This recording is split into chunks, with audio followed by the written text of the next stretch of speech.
Hello and welcome to Bonus Bookworms. It's the show where we read a bonus book and then talk about that bonus book. This is our debut bonus episode of Season 3. I'm thrilled to be here. With me, as always, is my beloved co-host, Joe. Hello. I'm also the bigger, better brother with this new mic. And how are you doing, Joe? I'm doing fantastic, Alex. I got a new mic. That is a nice mic. Who gave you that mic? You did. It's too bad you don't have enough money reserved for your own there, huh? Yeah, it's man, what a great Christmas gift that you got. It is. This is our first use of it, so we'll see how we do. Well, I'm too loud according to No, you're a little closer. I'm too far away. Yeah, this is going to be a little getting used to. It's a little bit different from the other one. So we will see how it goes. We apologize for any sound problems Alex has. So, yeah, normally if we go louder or quieter, it's due to gross incompetence. This time it is due to a new tool that we are using. I got too many things coming out at once. Well, that is perfect for this episode. So yes, as our special Valentine's Day episode, I wanted to take a load for Joe and you do that quite often, yeah, Alex. Take it off his plate and share the load, as they say, because you worked so hard during season 2. I wanted to at least start with a gesture. Start before you go disappear from the face of the earth again. Yeah, exactly. After next month. Yeah, you got it. So this episode is all me. I have read the book. I have come up with talking points. Did you actually take notes? I did not take notes. They're all up in my noggin. Okay, so this is going to be a very short episode then. This episode's either going to be 20 minutes or 2 hours, depending on how much I want to edit out. But I do have some things to say. At least you're editing. You've had all the editing duties lately. It's been kind of nice. I'm enjoying it. Including this one. I've had the last 3. I'll get the next nice. one, Alex. Don't worry. I'll get the next 2 probably. Yeah, you might actually. Actually, was it? Which is actually, having 3 off in a row is a record because I've basically done all of them last 2 seasons. There's very few that you did, Alex, other than your 8 books. Yeah, I probably did about 10 out of the 20-something that we made. Oh, I say we, but you primarily made. Like, why would I edit it? I wasn't even in it. Come on. Yeah, except that you were in for a bunch of them. Yeah, that's true. Man. Things have slowed down for me, though, so that's just grand. And I was actually able to read an entire extra book just so I could talk to you about it. And I have no clue what this book is. I've had 0 warning, so I apologize to everyone when it turns out to be another pillow smut book. Well, let's not bury the lead anymore. It is a pillow smut book. All right. They did the third one? This is the third and final Are we copy. sure it's going to be the final copy? She only sold 1 copy? Yes, this is the only copy she sold. No, it is actually even says on the back, the final entry in the Stuffed series is here. Oh, boy. You asked, after we did Double Stuffed, what you might call a third book. Because Triple Stuffed isn't really a double entendre. There's no pun there. So you'll be delighted to know that Silvia Morrow, who is, as of this point, our most covered author, did not disappoint. She called it Stuffed Shorts. Well, then. So I gather it's a double entendre with a bunch of short stories. You are 100% right. God, I'm smart. You might actually be able to tell me the plot of all 3 stories in this book. The plot? There's a plot in any of these books? Wow. You act like you've never heard the word plot in regards to these stories. What, plot? That was great. Was there a plot in the first 2, Alex, other than fucking a pillow and then a fish? No, that's it. Yeah. Okay. But you remember how Double Stuff ended? Can you remind our gentle audience? I've honestly scratched that from my mind. Like it took some screwdrivers up the nose into the brain cavity to get rid of those 2 books, but I might have scrambled a little bit more than I meant to, but it's pretty well scrambled out of there. Yeah, Joe gave himself a lobotomy after that's double stuffed. So I might not hate it as much as I didn't have to read it, Alex. Yeah, you might just enjoy being told about it because there's some silliness. I didn't pull out any quotes, but you know how it goes. It's pretty basic. You know what the dialogue standard is. You know how the storytelling is. She does take a few classic storytelling styles that I'm excited to talk about. But yes, there's styles in this book. Yes, there are. So there are 3 novella-length stories within these hollowed pages. Alex, are we sure this is I get it's Valentine's Day month kind of thing. Are we really sure this is how we want to start off our bonus episodes? Scare the fans off so quickly? Yeah. Yeah, I get it. We got 5 people listening, 2 of which are me and you, and then number 3 is our mom. You think Mom downloads these episodes? Yeah, probably not. I think she's our YouTube audience. She's the one who goes off on the comments. Like, you guys gotta stop this.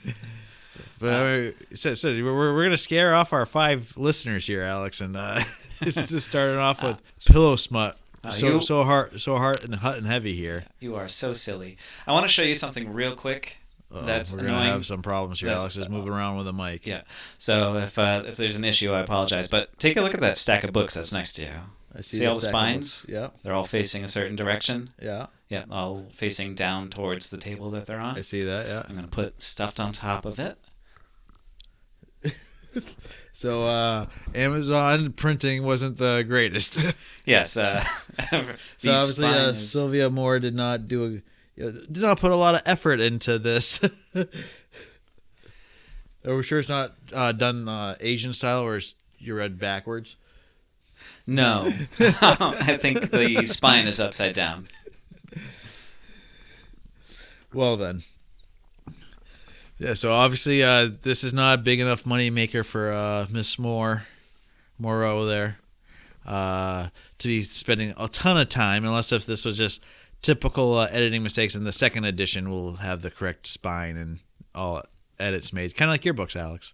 Yes. That's sometimes in the self-publishing world, things don't come out just as they're supposed to be. Sometimes your spine comes out upside down. Sometimes the edits that you thought you get, you accidentally uploaded the wrong draft, and all of a sudden your book is full of typos. So whoopsie daisy. Alex thought he put it in the right draft. He did put in the right draft. It still was just filled with typos. Yeah, maybe I didn't hit save on my Google Doc. Yeah, I think Alex just missed a lot. That thing you don't have to hit save on. I'm glad. I was half worried that you were going to spike your headphones and walk out of the room as soon as I whipped this book out. It's a new mic. I can't damage it. I wanted to trap you with a luscious gift. But I was going to tantalize you, saying, like, you can't spike your headphones and walk out because I have a special announcement at the end of this episode. Uh-oh. Oh, yes. Oh, boy. This could go anywhere, people. I have no clue what this is. Alex, are you leaving the show? This is going to be your mic drop, like, and I'm out. Joe, I've only have enough for one gift for you. And that was the microphone. You're stuck with me. Maybe. Right. Let's get into the book, though. Okay. All right. Okay, here we go. Take a deep breath. Stuffed Shorts. This is the back of the book. Stuffed Shorts features 3 novellas, each from a different feathery friend. The blanket, the phoenix, and the pillow come together to tell stories of life, death, and all the love in between in the sentient send-off. The novellas included are Marlin. Whereas Ori was raised on sexy anime and video games, Marlin was raised on cartoons meant for preschoolers. They don't have a lot in common, except the whole killing bad guys for their loved ones thing. The Phoenix and the Goose. Ori and Marlin's origin story features a phoenix, shifter, and his human fated mate. Be warned, this does not have a happily ever after, seriously. Finally, we have stuffed up. Ori's obsession with defending Anne's life finally goes one step too far. The crew must go on a road trip to find a mysterious cure to fix him. Along the way, they'll learn a lot about themselves, the world, and what it means to be alive. Oh boy, riveting. Oh yes. Alex, why do you like these books? I really I don't. No questions until I'm done, please. I don't know what it is. Every time I read a book like this, I've read a bunch now. They always just stick with me. I don't know what it is. I can't get enough. They're fun. They're funny. They're truly unique in their delivery. It's just it's bad writing done well, and I just can't get enough of it. I mean, you've read some of the 372 pages books, right? Yes. Are those books so bad that they're good, or is it just these books are so bad that they're good? I'd say these books are so bad that they're good. A lot of the stuff they cover in 372 pages are just like joyless romps that those two guys have to work to make funny and find something that they can make an entertaining product out of. Like Digital Fortress, if I just read that book, I would have been like, this book sucks, and then like thrown it away and forgotten about it immediately. But I also listened to that podcast as I read Digital Fortress, and it elevated both the podcast and that book into something entertaining, because I was feeling like I was roasting a inferior product with the guys from Riff Tracks. It was great. So what you're saying is everyone should pause this episode right now, or right once I'm done speaking here. Pause the episode, read this stuff book real quick, and then turn it back on, because it's gonna enhance our podcast and the book. Well, I chose this book because I assume they already read it. Alex, I don't think anyone's read this book but you. I mean, maybe I'm wrong. Maybe Goodreads has about 10 million reviews on it. Alex is gonna check now. Give me a sec. I was so secretive about this book, I didn't even add it to Goodreads. Wow. I did not want Joe to know I was reading it. If you added that, I would have been like, son of a bitch. I would have known. All right. So let's see. I'm gonna cut this. So while Alex is looking for this, pause now so you can get this book shipped to you and read this before you finish this podcast. And we're back, Alex. What have you found on Goodreads? All right. So Stuffed Shorts has a 3.43 rating out of 63 ratings, and with 21 reviews. Okay. Most of them are either 26% 5-star and 28% 3-star, with only 4% 1-star. Well, if you've made it to book 3, obviously there was something in there for you. There's a great quote here, 2 stars. It says, "What the fuckity fuck was this series?" I think that's a good summation of the Stuffed series. Okay. All right. So, you remember who Marlin is, right? Yes. Marlin is Ori's brother. Yes. Ori, of course, the living pillow. He's sucked the life out of people, turned into a human being. Or a humanoid. Yeah, if he can't suck out too much life, because then he becomes human, which then Ori does not want to touch him because she has a phobia of touching human skin. Yes, Anne does not want to touch human skin. She's a germaphobe. It makes her wildly uncomfortable.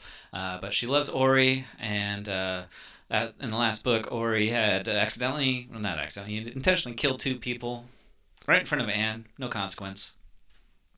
But even greater travesty, they shattered their fish tank, and the only way to save the fish was to turn him into a human. His name is Carl. Great guy. Very beta kind of guy, right? Yeah, he was a beta. Because get the joke, Alex, because of the whole beta fish and the Omegaverse. In the Omegaverse, he was the beta. Yes, he was the beta. There's surprisingly little Omegaverse in this book. Because it was pretty well done to completion on the last one. Oh, yeah, there's a lot of completion. So, at the end of Double Stuffed, if you remember, Ori, for Christmas, had gifted Anne a phoenix flame and a map. Okay. And he said he had discovered the secret to eternal life, because he is destined to live forever. However, Anne and Carl are still mortal. And that left us on a cliffhanger. and because he does not want to go without them in his life. So he wants to find a way. He doesn't want them to get old and wrinkly and kind of not pretty anymore. Yeah, saggy boobs and balls. It's a big thing. It's all very superficial here. This romance. Yeah, scales falling out. But before she leaves us waiting, though, because she decides to start the first 50 pages with Marlin's backstory. And it starts off pretty intense. It starts with a guy named Charlie. His backstory? Wasn't he just a fish? No, not Carl, Marlin. Oh, Marlin. Okay. Ori's brother. Okay, that's right. Yes. So you'd think a guy named Marlin would be a fish, but no. He's not how it works. Yes, he is a blanket. A blanket. Okay. Yes. He belongs to a child in an orphanage named Amani. And so he's a quilt that Amani has, and the story starts out really intense. Like there's she begins all the stories with like little spoilers and content warnings and stuff like that. So there is a scene where Charlie is on the run with Amani. Charlie is an employee at an orphanage. He's on the run with one of the orphans that he's trying to protect. And they're fleeing to one of Charlie's old boyfriend's abandoned cabins. Charlie, a boy or a girl? Charlie's a boy. Yeah, there's about to be some gay shit. It's awesome. Just checking. Yeah. No, I'm nothing against that. I'm just because it can go. Charlie can go either way. So let's just get this clarified early. Yeah, it was not clear to begin with, and I actually thought Charlie was a girl to begin with, but it's because Supernatural, Charlie was a girl. Very true. Yes, Felicia Day. Yep, Felicia Day. All right. One of my favorite all-time redheads. Hell yeah, she's great. So there's a really intense first chapter where it's like on the run, high intensity, and then like the next chapter goes to Marlin's point of view, and it's oops, I didn't expect that to happen. And she does that throughout the book, where she'll set something really intense and then just like immediately undercut it with a bad joke. It's great. But it turns out someone else at the orphanage had come into Amani's room with the intent to cause her harm. Charlie caught him before anything happened. They were fighting, knocked him down onto Marlin, who had been thrown to the floor at that point because he was just a blanket. Marlin used all the powers he'd gotten from sucking the life force out of bugs and stuff to wrap himself around the bad guy and just suck the life completely out of him. Okay. So Charlie had also stabbed the guy at one point in the arm, but he thought he killed him, so that's why he is on the run with Amani. Okay. They get to the cabin, put Amani to bed, and then Marlin transforms himself into a man. And there's no kitty stuff going on here, is there, Alex? They stop a kitty stuff going on. Okay, thank God. Yes, that's what happened. But beyond that, things move pretty fast. It's only a 50-page story, and it covers months. So it's just like Charlie watches Marlin transform into a human, and then next thing you know, it's 3 months later, they're all living together and posing as a happy little family with fake IDs. Okay. And then we find out that Charlie and Marlin have been secretly harboring feelings for each other, and they're nervous to act on it because they don't want to ruin things with Amani. But eventually they both cave, and they have a very tender romantic scene together. It's very sweet. Okay. I didn't realize Silvia could do tender. Yeah, I thought it was just hot and heavy and heavy-handed.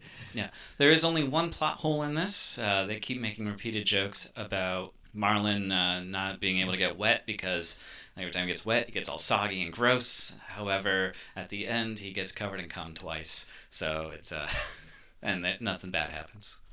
Yeah, I mean that was always kind of a plot hole with Ori and Anne too. Oh yeah, we'll get to that later.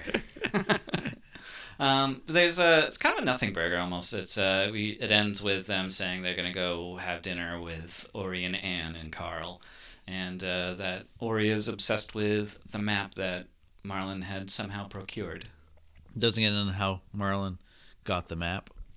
Not really. He just has a random map that says, "Hey, this is where our feathers came from." Yeah, he was given a map, and he doesn't really know what it has to do with anything, and so it doesn't really like give a location. It's just a map with like an X on it, and they don't know where the map is a place of or where to start looking. So how does Ori know that it's a Phoenix map? He does a lot of research. Okay. Yeah, if you remember, he was doing a lot of background stuff and double stuff, and involved him finding a way to get a Phoenix Fire and the map. And part of the map was discovering he had the brother, and yada yada. So that is Marlin's backstory. Okay. Yeah. Weakest part of this whole story is Marlin, just so you know.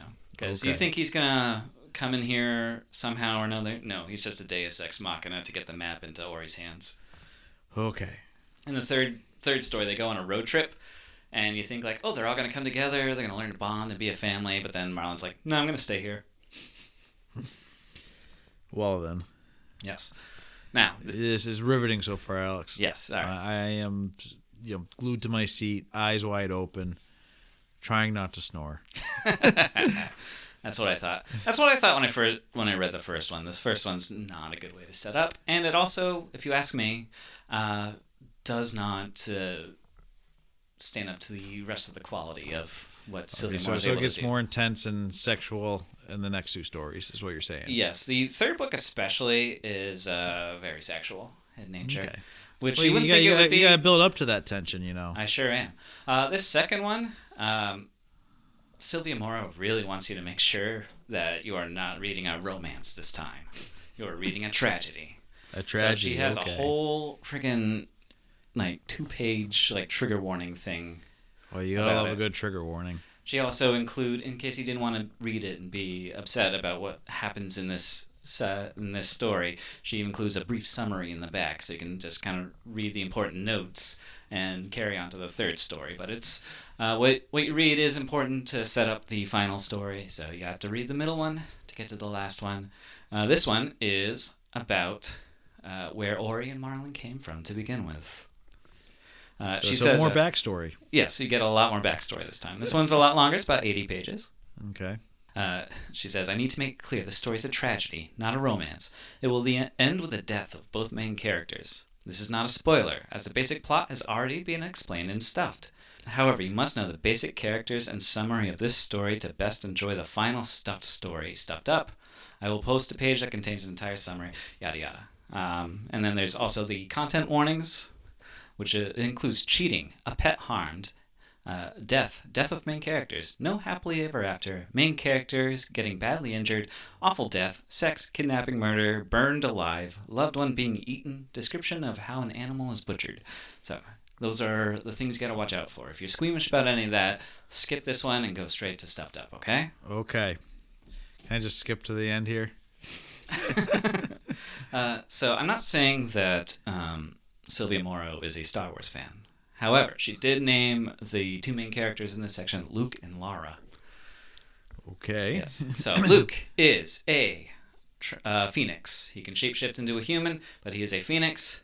He is engaged to a woman named Iris.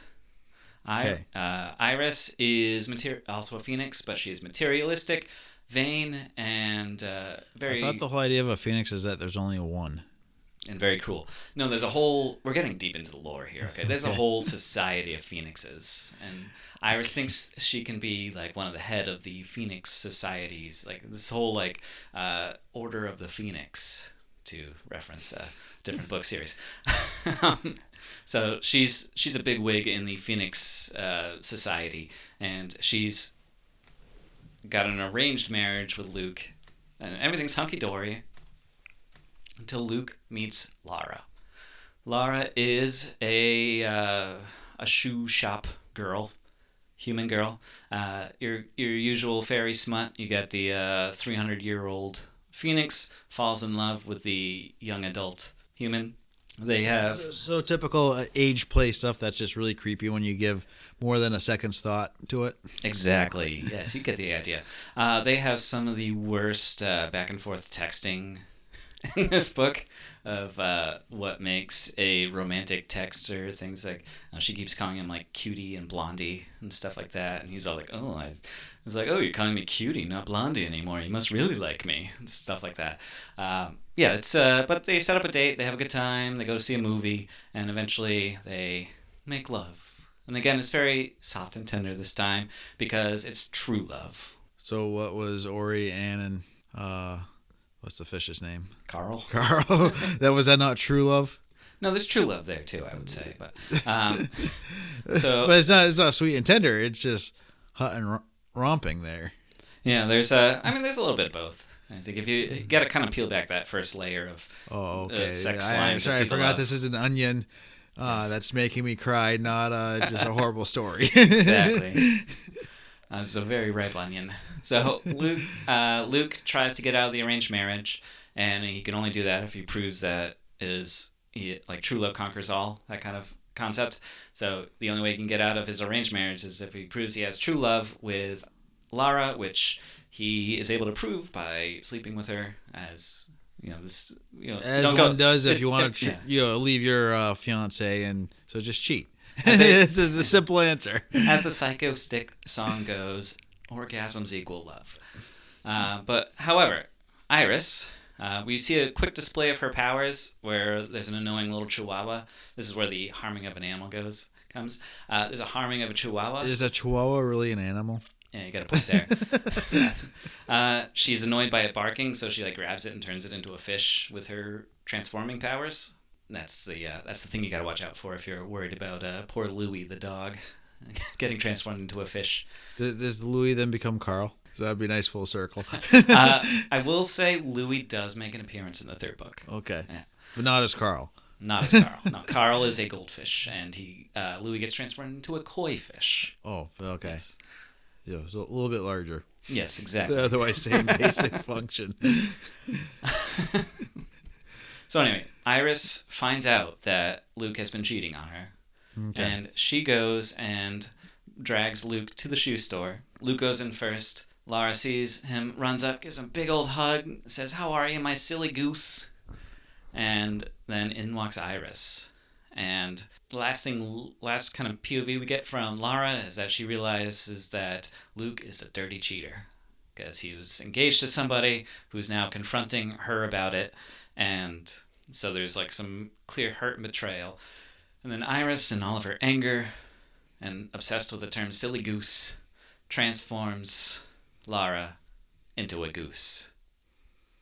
Okay, I thought she was going to just burn the whole place down, and that's why they are phoenixes other than the girl, the human girl, so thus she would have gotten the feathers plucked. Yeah, that's not the case. It gets worse, though. Don't worry. Oh, okay. She also takes away Luke's ability to shapeshift, so he turns back into a phoenix. So he's about 4 feet tall, 6 feet wide, big flaming bird. He's also covered, as a human, he's covered in bird tattoos, feather tattoos, and Lara sees that and doesn't think anything of it. She's like, "Oh, cool." Yeah, that would be kind of strange if I saw a person just completely covered in feather tattoos like they were an actual bird. That's because you don't have true love with a phoenix. I'm okay with that. So anyway, Lara... You were... Sorry to change the subject here a little bit. Talking about controversial authors here. Neil Gaiman's one of his short stories about the people that are eating. You remember that story? Where they eat the phoenix and everyone burns up to a crisp except for the one guy. I don't remember that. No. I forget which collection it was in, but it was one of his one of his first 2 collections of short stories. Sounds like one from Smoke and Mirrors. Maybe, yeah. It was one of the better ones, I thought, when I originally read it. But that'd be you should check that story out, Alex. Okay, it's interesting. I've been meaning to give Neil Gaiman another go at some of his stories. Yeah. You could give someone that's quite perverted also a little bit more of your money. It's like I don't know if I'll absorb any new content, but I already own the books. Oh, you already own the books? Okay, yeah. So that's okay then. Yeah, that's fine. Yeah. It's okay to read that kind of stuff if you already have it. Yeah. So like all those R. Kelly albums you already had, Alex. It's okay if you keep listening. I own exactly 0 R. Kelly albums. Or the Bill Cosby comedy albums, all those ones you still have. What a heartbreaker that one was. Anyways, I digress. Yeah.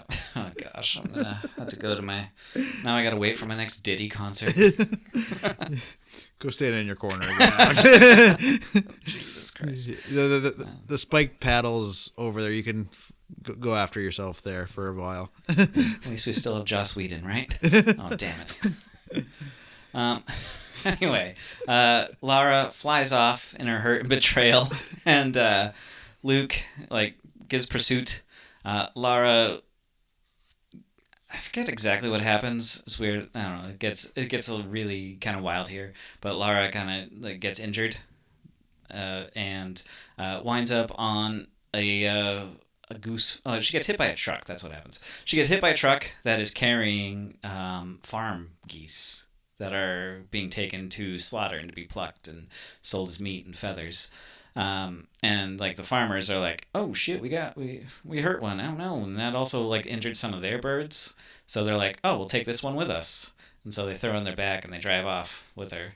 And Luke's trying to find her. He's flying around. He's connected to her, kind of like I don't know, just any love story. They have this weird metaphysical connection. So he's able to kind of track her, but he can't quite find her. And by the time he finds her, it is too late. She has been killed and plucked, and is currently being prepared to be eaten. And in his grief, he sits on a fence post. He catches. Sorry, another interruption here, Alex. You ever have you watched the? I believe it was on Netflix for a while, anyways. Migration, the ducks. I have not. Oh, there's amazing one-liners in that. What's his name? Danny DeVito plays one of the voices. But at one point, they're in. They're ducks, supposed to be non-migrating ducks, but they're migrating because all these other ducks are, and they're like, we're gonna go on an adventure. At one point, they get sidetracked in New York City I think it was New York City it was New York City at a French restaurant, and they're looking through the window, and they're like, and one of the kids is like, Dad, what's that? Like, duck l'orange. What's that? You with orange on top. There you go. And Again, I digress. Yeah, that's you what go back happened to the story. Yeah. So Lara's goose is cooked, and Luke sits on a fence post. He catches 2 feathers on the fence, and they float away towards the barn. And then he self-immolates. So he lights himself on fire. He does not trigger his regeneration that phoenixes have, and he dies. And those 2 feathers that came off his body, by Phoenix law, he was supposed to make sure his feathers never get back out into society, but he lets them drift off in the wind. And and later on, the final chapter is someone coming to buy a pillow. Yeah. So basically, because it's. Goose feathers, obviously, they're when they're plucking the geese to kill them. They're collecting the feathers to stuff wherever, or making it to quills and all that crap. Yep. Yeah, they wound up as part of a down pillow and a down comforter. Got it. All right. Is that the end of that story? That is the end of that thank story. God. I know. So, I think 3 stories is a little much. Does drag. However, the 3rd story does not disappoint. It would have dragged if you only had those 2 stories and not got this last one, Alex. Would it have been as good as the other 2 books? Or could she have just done one short novella of the last one and skip all this backstory? Honestly, the way she wrote Stuffed Up, you do not need the rest of this. So all you needed was the last story. All the other stuff before this was just kind of pointless. This could have been a 120-page story, and it would have gotten the point across. Okay. She could have put some aspects in just... If you wanted to do a separate thing with the Phoenix and the Goose, that would have made perfect sense. That would have been a nice 80-page story. Perfect. The Marlin story really didn't need to be written at all. I guess so. I'm just trying to figure out, if she could have just edited those first 2 stories down to about 10 pages each, and then thrown them into some sort of weird stuff into the last story, it would all worked. Yeah, she could have summarized a lot of, she does summarize to a degree from a different point of view what happens in Phoenix and the Goose, and like I said, Marlin turns into a big nothing burger anyway. So I feel like Marlin could have been a quick thing early on in the story, and then the goose and the gander there being a kind of a folk tale mythos kind of story told in a fairy tale style somewhere in this story, and been kind of, I said, kind of a mythic. This is how we started, but it seems too fake to be real kind of thing. But there is some truth behind the kernel. Yes. And yeah, I think she definitely could have edited it down to just be a more concise story without three separate stories to go. I did like the way she told Phoenix and the Goose, as cringe as some of the dialogue was. It's some of the worst dialogue I've ever read. But it's one of the better parts of the whole book in general is that one. It's nice to get into a different point of view, especially one that's not as rushed as Marlin was. Because Marlin, even if you just did two stories in this, that would have been fine. Do you think it was trying to get a word count to get it up to novel length? I don't think so. I mean, Stuffed is only 80 pages. Okay. I think she was just trying to... She gets really lore heavy in this. I think that just bloated it out. Okay. I don't think she entirely had the best ideas on how to dump the lore, but she dumps it out regardless. And it works in the end, but at the same time, it's like, you could have done this a little more differently. Because these stories, just sentient object romance books tend to thrive on brevity. The shorter they are, the better, I find. So kind of like what we were saying with Cuckoo's Calling. Brevity exactly would have been, J.K. Rowling's friend on that one. Yeah, there's only a few books with that where longer is better. This one... She did not say that. Yeah, exactly. Anyway, let's get into Stuffed Up. Okay. So we pick up... Is there a lot to do with shorts in this one? Because it doesn't sound like the double entendre seems like it's only just short stories, not the, nothing to do with actual shorts in the stories. There is a joke in this where they're asking where the Phoenix Flame is, and Carl pulls it out of his jorts. Jorts. And Anne flips out. You had the Phoenix Fire in your jorts? Jorts, okay. Anyway, so this picks up right where we left off on Double Stuffed. So it's Christmas, or he's talking about immortality, and they decide to invite Marlin and Charlie and Imani to dinner. Ori is being very standoffish towards Marlin the whole time. During that, they're trying to... Carl spends a lot of time trying to figure out what the map is a map of and how to use it. And then Ori, Carl, and Anne all touch the map at the same time. The room starts to glow. And in walks a weird bird lady.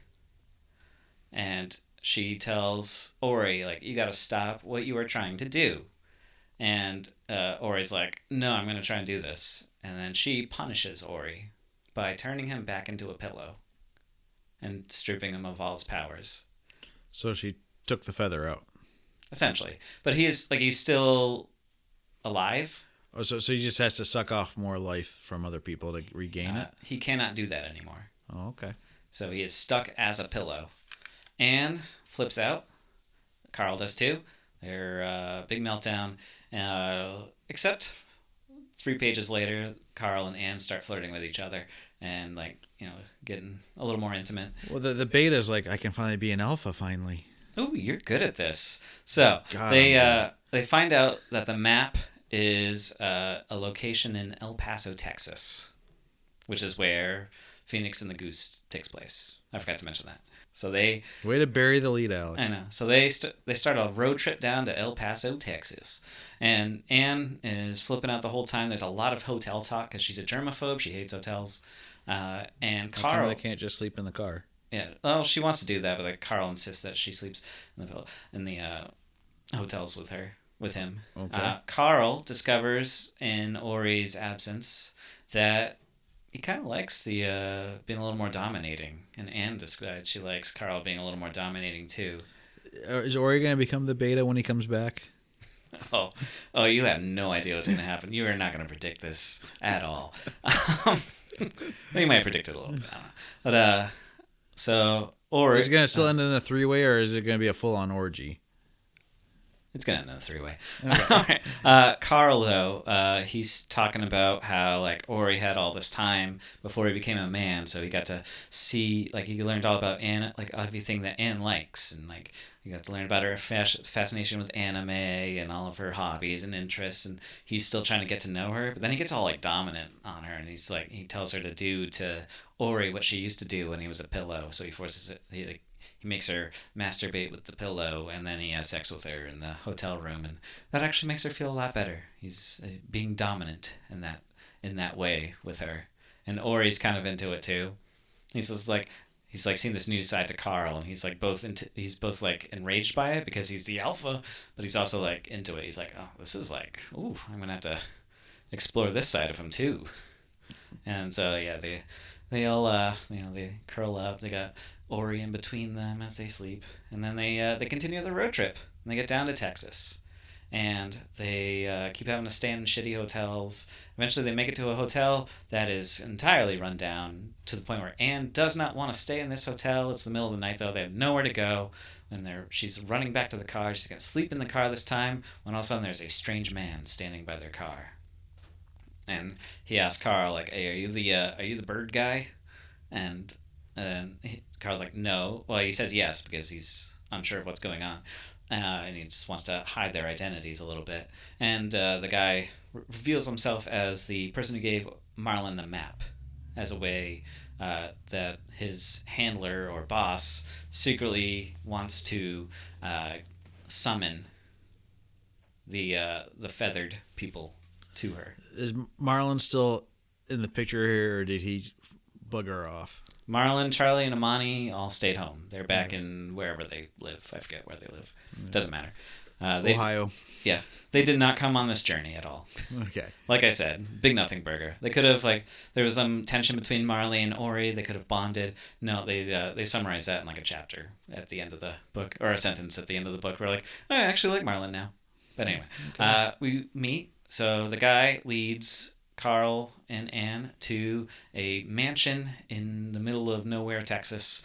And that mansion, guess who answers the door when they get to that mansion? The bitch that got cheated on? Iris, okay. So the one that turned Ori back to a pillow. She did not. That was actually a different creature entirely had done that. We also get some lore as they travel down, because they get pulled over at one point, and the officer that pulls them over is actually a griffin.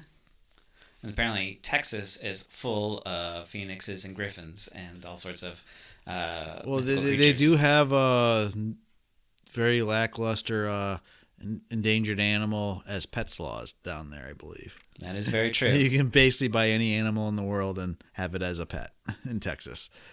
So that does not surprise me that they have a bunch of mythical animals just hanging out there as pets. Yes. Sexual pets, but it sounds like. Oh, yes. So we find out, we see Iris, she is vastly diminished in her stature. She's pale, she's wan, she's weak. She invites them in, and she tells them her story. So after Luke had burned himself alive, she found a true love of her own. And when she presented her true love to the Council of the Phoenixes, they told her she had to disclose what happened to her previous relationship. So she had to tell her lover that the last guy she loved, she got that guy's true love killed, and then he burned himself alive. And he leaves her. He says, "You don't deserve love," and he leaves. Even though she was, in a sense, a little bit of an overreaction, but not atypical of magical immortal beings. But what's his face did cheat on her after all. So her righteous anger was semi-justified.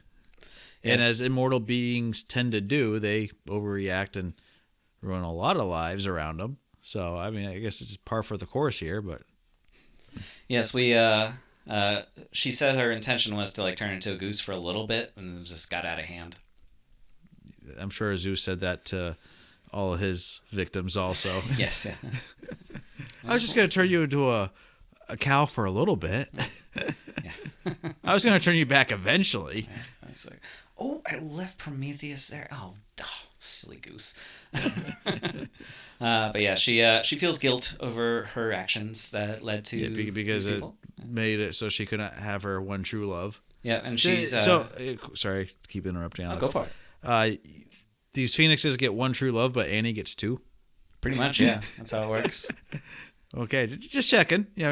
She gets two, magical beings as true love, but the phoenixes only get one. That just seems kind of like a rotten deal for the phoenixes. I can see why they're so bitter that they get one shot and this stupid little girl that's afraid to touch humans gets to. Yes. And they ask her, like, can you fix Ori? And she says, yes, however, I willfully gave up my Phoenix Fire, so I don't have the power to do that. If I can get my Phoenix Fire back, then yes, I can revive him. And at this time, a Chihuahua runs into the room, a very old Chihuahua named, whatever the fuck the dog's name was. So she had gone back and resurrected the dog as well. Louis, that's what his name is. So she was pet sitting Louis at the time as well. So we know Louis is okay. So if you're worried, listeners, if you're worried about animal abuse, don't worry, the dog is fine. The rat is fine. Yes. However, and that's when Carl whips the fire out of his jorts. How does Carl get the fire? He just has it in his pants. Ori had come across it at some point. Okay. I forgot the entire backstory. I was getting kind of rushing towards the end here. I'm like, all right, 250 pages is too much. Ori had gotten it in a black market trade, basically.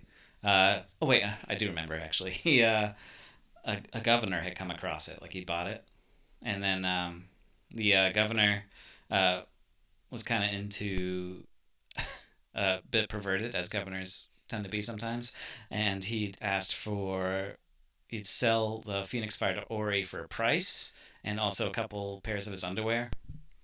Oh, but that's where the shorts come in. Yeah, but Ori's like those were like, the underwear is part of me. It's part of my. I transform and I'm fully clothed or fully naked, so I can't risk sending off part of me to him. So I sent him Carl's underwear. But it all works in the end. They take a gamble. They trust Iris, and this is kind of where it's like, there'll be some cool tension. Like a writer would turn this into like a cool action sequence or some sort of caper where they have to like force Iris to do it. But no, she actually, indeed, did turn over a new leaf, and she does want to make things right.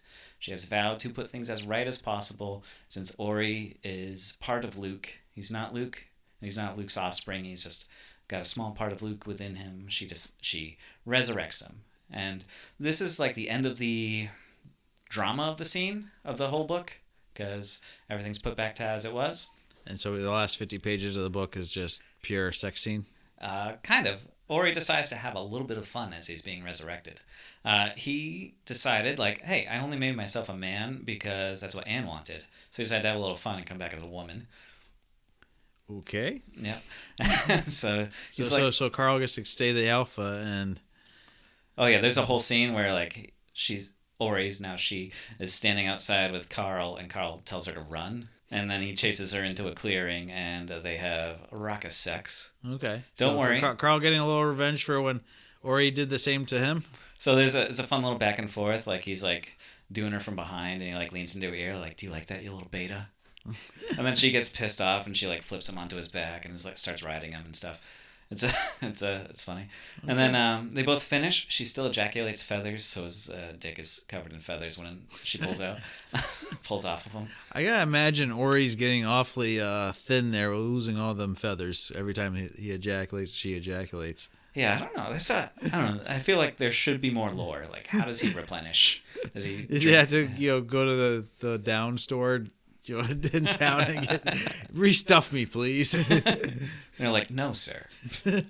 But I'll bend over. Just put them up the anus. It's okay. Yeah. But yeah, then they go back to the mansion.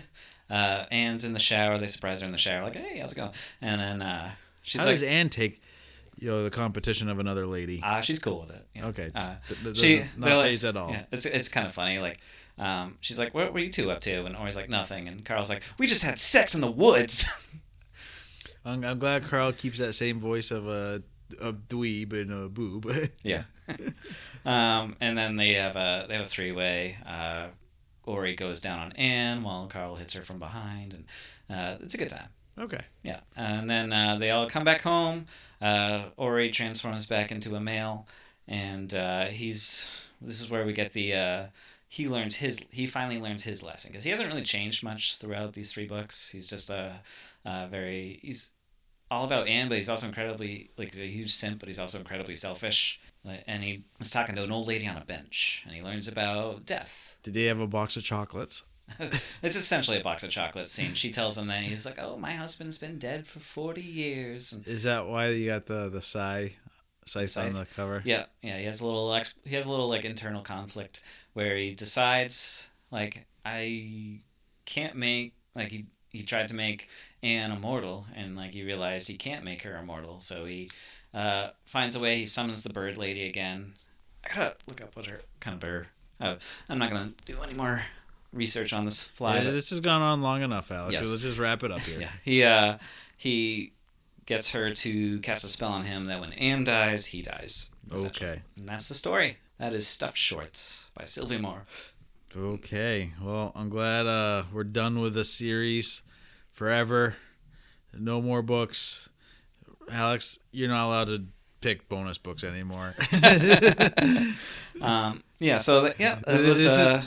folks, this is why I think, because after season 2, we did that double stuff fairly early on too, didn't we? I believe so. So I think that might have been why I was like, you know what, I'll take over all the bonus episodes. Maybe. this is Alex's plan from the whole time. I've been planning this for months, just so you know. I'm like, as soon as I saw there was a third book, I'm like, hell yes. I got to keep this a secret. I told Becky, though. You told Becky was aware I was doing this. I'm going to strangle her.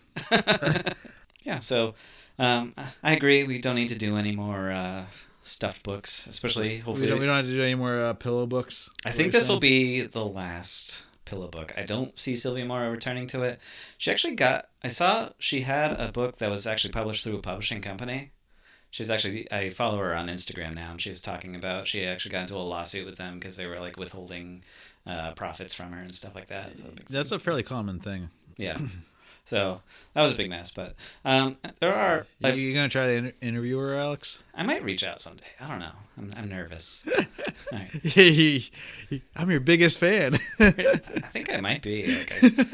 I've read all 3 of these books. I'm reading a 4th one. And did I tell you one of my Medium posts I wrote? I bashed a book, by Tim Powers, and he actually followed me for like 5 minutes. I think they read the post. I think it was on Substack that he read it on, and then immediately unsubscribed. Man, you got to take the good with the bad, man. Yeah, I know.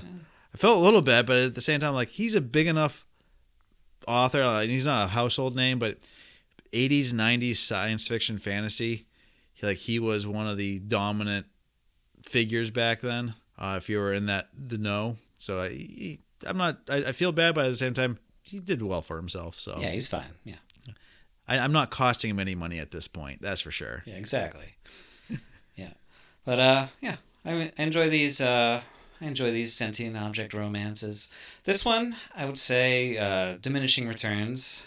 Like we were talking about, it could have been done differently. Like when Iris was telling her story about regretting all these things, that could have been a 10-page summary about for the whole story. Yeah. About the Phoenix and the Goose could have been 10 pages of just like this happened. Well, I feel like I could see her perspective through the whole story not working, but there could have been another way to work that in as, like I said, a fairy tale type story, and then you get Iris's side of it, kind of countering some of the story by saying, "Oh yeah, the gist of it is true."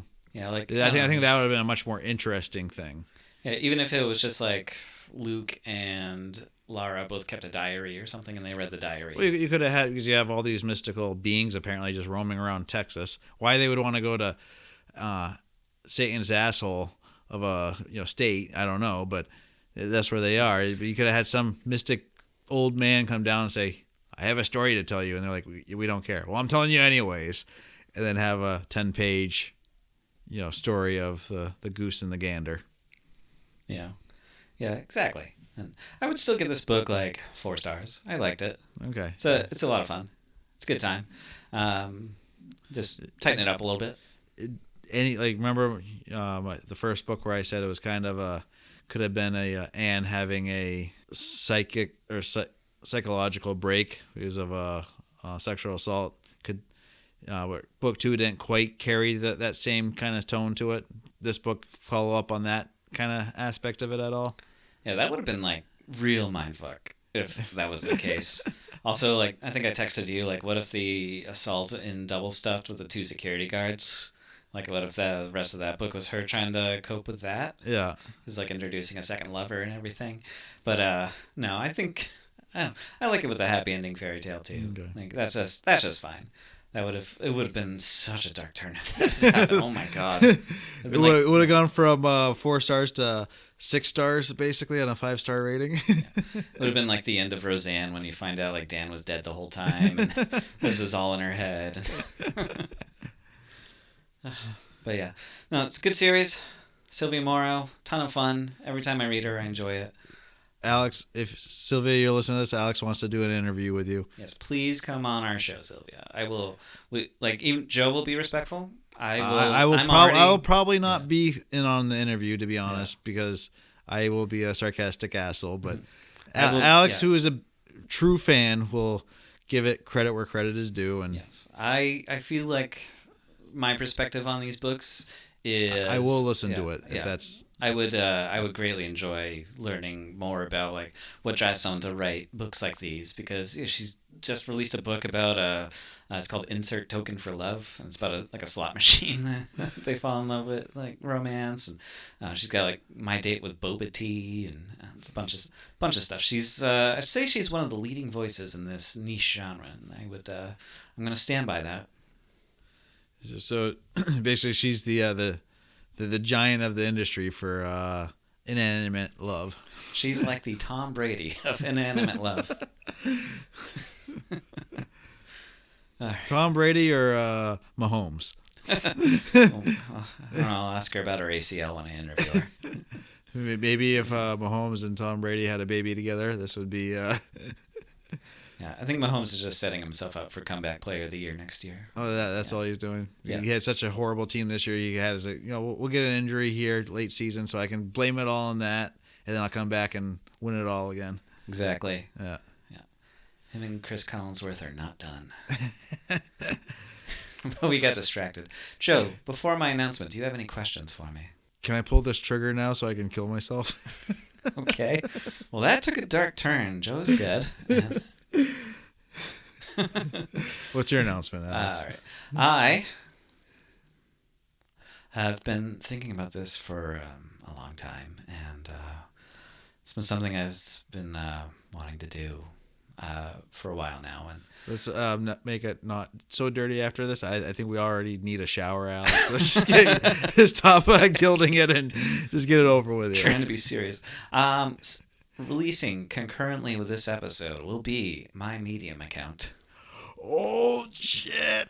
Hell yeah. I will be reviewing exclusively sentient object and weird fairy smut books. Are you going to get a Substack too? Post on both, or just doing Medium? No, I haven't thought that far ahead. I've only thought about Medium. So I'll probably just be doing Medium. If Substack looks like an option, I'll explore that as well. But right now I'm planning on releasing a Medium. I know you're going to have a few people following you, Alex. So. Excellent. Dropping will be my first 5 reviews. I'll have all 3 stuff books up there. I've got The Cock and Me, a chicken shifter romance, and also Get in My Swamp, an ogre love story. It's going to be a good time. I'm going to try and release at least semi-regularly. I've read a bunch of these weird smut books. I'm hoping to review them all and to keep on reading them and post them whenever I can. It'll probably be irregular, but I'm really excited to be doing this. Are they going to be safe for work, Alex? NSFW, baby. Okay. Anyways, you got anything more, Alex, other than your Medium announcement? No, that's all I got. Okay. We are all stuffed up with this one. Next month, we are reading my pick, which is going to be much better than both of Alex's starting picks here. My first pick of the season is The Death's Head, which is by David Gunn.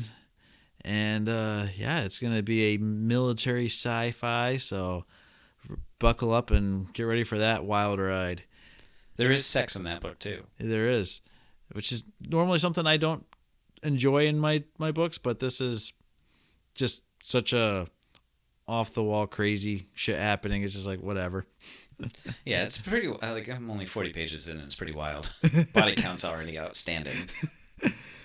It's kind of like when Arnold Schwarzenegger and Sylvester Stallone had that competition who could have the movie with the most kills. And I forget which one it was, where they're actually, I think it was the Schwarzenegger movie where he's walking around shooting the 50 caliber from the hip. Oh yeah, Commando. And they literally got the numbers over each guy he shoots to say that they killed more than Sylvester Stallone's highest kill rate in the Rambo movies. Anyways, let's see. We have a Instagram at Kendall Bookworms. We have an email, kendallbookworms@gmail.com. If you want to get a hold of us, the DM or email, and I will get back to you. We are looking for bonus book ideas. We're in one episode and Alex is already desperate. I'm out of ideas, guys. This is my last one. There's no more stuff books. We do read all your comments. We're on Facebook and YouTube, as we mentioned. Kendall Bookworms. See, we're on all the major podcast apps and most of the small ones.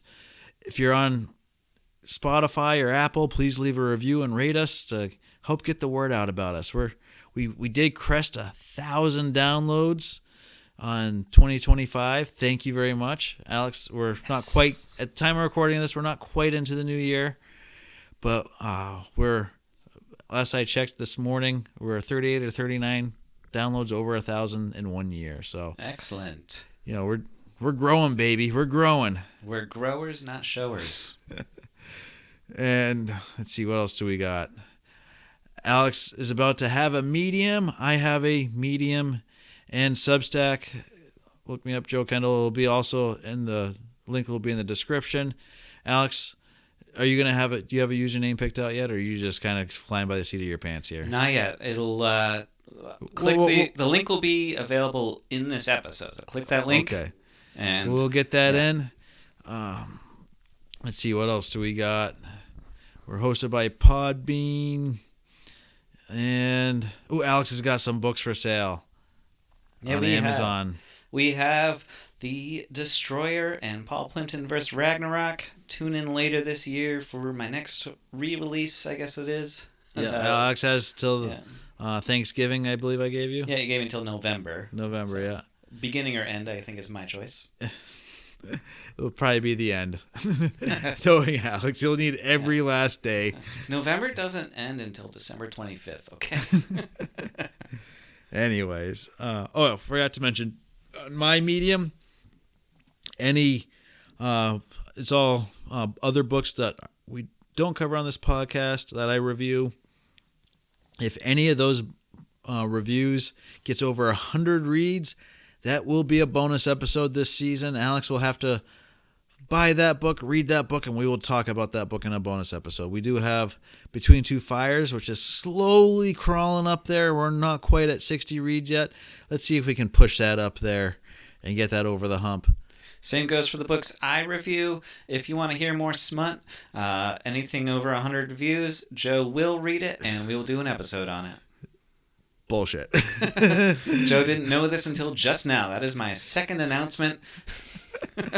Alex is just mad because I pulled this out on him and he's not happy about it. Anything that we have not already covered on the podcast. If you want Joe to read a book called The Cock and Me, go read that 100 times.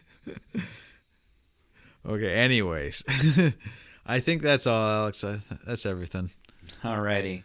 Well, that was Stuffed Shorts, Silvia Morrow, our most reviewed author on this podcast. We're going to have to change that as fast as we humanly can, because that's just embarrassing. Thank you, Silvia. Always keep writing. You are a delight. And are you going to read her other books, Alex? I'm currently reading Dead Emma by her, and it's very good so far. Okay. Yes. Okay. This is the one that got a publishing deal. So. Oh, she's actually got a full publishing deal now. Yeah, this is the one I was telling you about, where she had a lawsuit. Okay. So I think she pulled it, and she's going to re-release it independently because she had a bad experience. But I got it while it was still a publisher. So she didn't get her money from you on that one. Nah, probably not. I'm afraid not. I might have to buy a second copy. You dirtbag, you. I know. I Giving the didn't know. publishers all the money. I didn't know. I'm sorry. I didn't know. I didn't know until a few days ago. Okay. But yes, it's been a good time, Joe. I'm looking forward to another year with you. I don't know what we're gonna do for next Valentine's Day, but we'll find something special. Okay, I will get the handgun ready again just in case. Okay. Yeah, he's had one pointed at me this entire time. Alrighty. Well, until next time, I'm Alex. And I'm Joe. This has been Bookworms. Out.